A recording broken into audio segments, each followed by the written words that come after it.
Sejumlah pengendara sepeda motor yang nekat melintas di jalur busway mendadak panik lantaran dicegat anggota polisi lalu lintas di kawasan Rawabuaya Cengkareng, Jakarta Barat.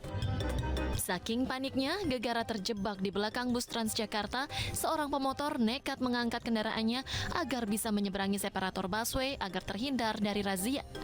Peristiwa ini diunggah akun Instagram Kabar Negeri dan mendapat beragam tanggapan dari warganet.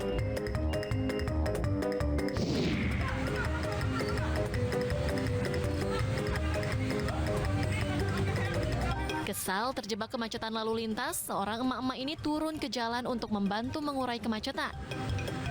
Tanpa canggung, emak-emak ini mengarahkan sepeda motor dan angkot yang tidak mau mengalah.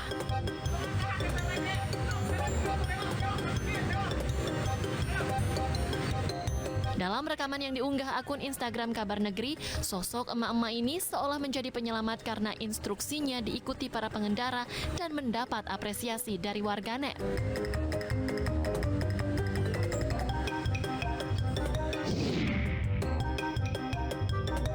Beredar sebuah video seorang emak-emak yang terciduk mencuri sejumlah minyak goreng kemasan di minimarket. Dalam rekaman kamera pengawas, emak-emak ini kedapatan mengambil sejumlah barang dari rak dan memasukkannya ke tas. Emak-emak ini beraksi ketika kondisi toko ramai karena semua pegawai berada di area kasir. Video yang diunggah akun Instagram terang_media mendapat beragam komentar dari warganet. Jagat maya dihebohkan dengan pesta pernikahan seorang pemuda yang menikahi dua gadis sekaligus di Lampung Utara. Uniknya, kedua gadis yang dinikahi oleh seorang pria ini masih saudara sepupu. Dari informasi pengunggah video di akun Instagram terang_media, pihak keluarga telah merestui pernikahan ini. Pemirsa, hampir 1 bulan misteri tewasnya Brigadir Joshua menjadi sorotan publik. Penetapan Baradae sebagai tersangka dan sikap tegas Kapolri yang memutasi 25 personil membuka harapan publik agar kasus ini bisa menjadi terang benderang.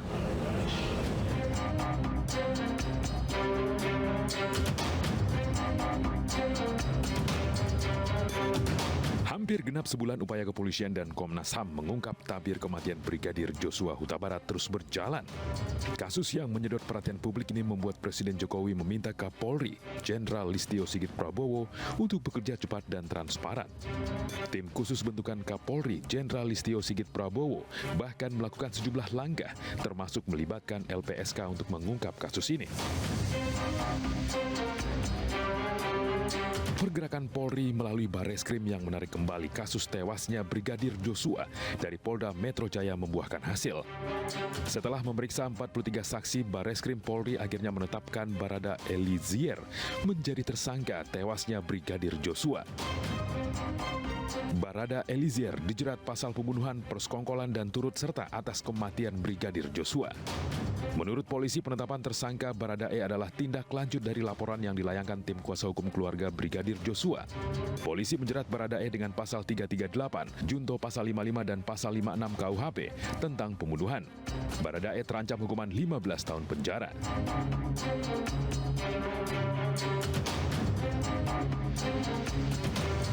Selang 1 hari setelah penetapan tersangka terhadap Baradae, Kadif Propam nonaktif Irjen Pol Verdi Sambo akhirnya muncul ke publik.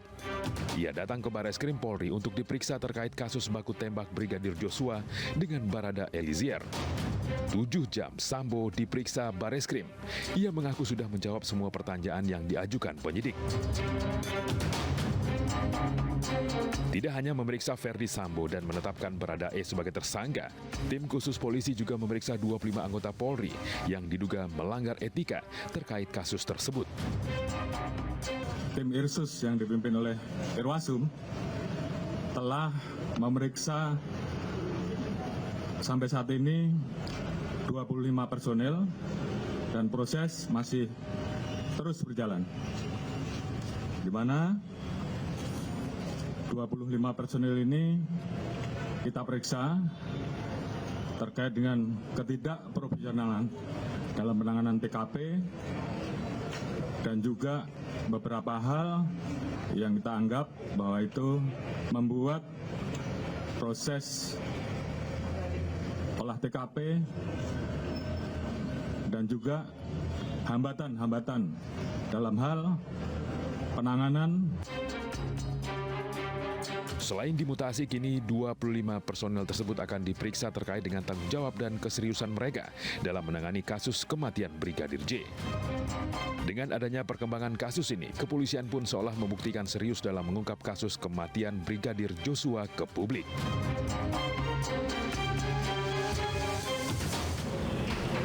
Selama 1 bulan kasus ini bergulir, perlahan-lahan mulai ada titik terang apa yang menjadi penyebab kematian Brigadir Joshua dan penetapan Baradae sebagai tersangka serta sikap tegas Kapolri yang memutasi 25 personil. Ini perlahan-lahan membuka tabir penyebab kematian. Dan untuk mengetahui lebih lengkap lagi kelanjutan kasus ini, kita telah terhubung oleh Karopenmas Divisi Humas Polri Brigjen Pol Ahmad Ramadan dan juga pengamat sosial Devi Rahmawati. Selamat malam Pak Ahmad Ramadan. Selamat malam Kak Devi. Selamat malam. Baik, baik, saya ke Pak Ramadan terlebih dahulu. Pak, sejauh ini kalau dari sisi kepolisian, bagaimana perkembangan penanganan kasus kematian Brigadir Joshua ini, Pak? Baik, Mbak. Jadi kasus ini adalah kasus yang dilaporkan oleh keluarga maupun kuasa hukum dari Brigadir J ke Bareskrim Polri dan ditangani oleh Direktorat Tindak Pidana Umum Bareskrim Polri. Dan tentu kasus ini progresnya adalah setelah kasus ini ditangani, Bareskrim telah melakukan olah TKP lanjutan ya. Juga sampai saat ini sudah memeriksa 43 saksi, baik itu saksi ahli, ya beberapa ahli diperiksa, kemudian saksi-saksi yang mengetahui adanya peristiwa tindak pidana ini. Kemudian juga telah melakukan prarekonstruksi. Berikut juga memfasilitasi pelaksanaan ekshumasi di Jambi. Kemudian juga telah melakukan pengujian balistik. Dan kita memastikan bahwa Komnas HAM dan Kompolnas dapat melakukan pendalaman terhadap langkah-langkah yang sudah dilakukan oleh Polri. Dan terakhir yang kita lakukan ya, telah menetapkan tersangka yaitu Baradae dengan kemarin ya dua hari yang lalu, hari Rabu tanggal 3 Agustus dengan sangkaan pasal 338 dan juga pasal 55 dan junto juga 56. Tentu proses ini tetap berlangsung ya. Kita juga tahu telah dilakukan pemeriksaan terhadap Irjen Verdi Sambo, mantan Kadipropam. Baik, baik, Pak Ramadan, penanganan kasus Brigadir Joshua ini dianggap menjadi pertaruhan citra Polri. Bagaimana Anda memastikan bahwa penyelesaian kasus ini akan sesuai dengan harapan masyarakat? Ya, seperti kita ketahui, pimpinan Polri dalam hal ini Bapak Kapolri berkomitmen ya akan mengungkap secara tuntas ya dan secara transparan, akan mengungkap sampai terang benderangnya kasus ini ya. Diawali dengan membentuk tim khusus ya, atau tim sus, di mana penanggung jawabnya adalah Bapak Wakapolri dan ketua tim khusus ini adalah Bapak Irwasum Polri ya. Kemudian tim khusus ini mengedepankan pendekatan scientific investigation, mengedepankan kedokteran forensik, ada laboratorium forensik dan inavis ya. Baik. Dan langkah yang dilakukan juga telah menonaktifkan penjabat terkait ya. Kadipropam Polri, Karopaminal, Kapolres Jakarta Selatan ya. Kemudian juga kita memenuhi harapan daripada keluarga Brigadir J melalui PH untuk dilakukannya ekshumasi atau otopsi ulang. Baik. Kemudian kita juga telah menyatukan perkara ya, di mana kasus yang ditangani oleh Polda Metro juga kita tarik. Kemudian perlu kita ketahui, kita membuka akses seluas-luasnya kepada rekan Komnas HAM dan Kompolnas. Dan yang terakhir, Bapak Kapolri telah mengeluarkan surat telegram ya, di mana telah dilakukan mutasi beberapa pejabat. Di antaranya ada Perwira Tinggi Polri 3 orang, ada Kombes 5 orang, AKBP 5 orang, semuanya 25. Baik. Kira-kira itu langkah yang telah kita lakukan, dan sekali lagi proses ini tetap berlangsung. Ya, kita juga mohon dukungan kepada seluruh pihak agar kasus ini dapat terungkap dengan terang benderang.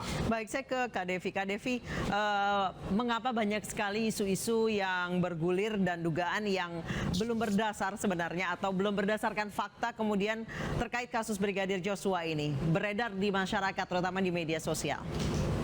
Ya, sebenarnya kasus Brigadir J ini bukan kali pertama di mana masyarakat itu membanjiri, khususnya warga digital atau netizen itu membanjiri informasi dengan hal-hal yang bukan berdasarkan fakta dan data, tapi diwarnai banyak prasangka. Kenapa ini bisa terjadi? Karena memang ruang digital itu sifatnya, karakternya adalah kecepatan, bukan ketepatan. Sebuah studi misalnya menunjukkan dalam waktu 60 detik saja ada 70 juta pesan yang dikirim via WhatsApp dan Facebook misalnya. Bahkan ada sekitar 500 jam konten yang diupload di YouTube. Nah, karena masyarakat kemudian terbiasa dengan kecepatan dan mengabaikan ketepatan, sehingga dalam berbagai kasus mereka juga cenderung menjadi gegabah. Ini yang kemudian membuat banyak sekali kasus sebagaimana kasus yang sedang dihadapi ini juga mengalami di mana gulungan informasi yang viral itu justru dijadikan alat untuk menjustifikasi sebuah pembenaran yang terus-menerus disebarkan dan mengaburkan kebenarannya.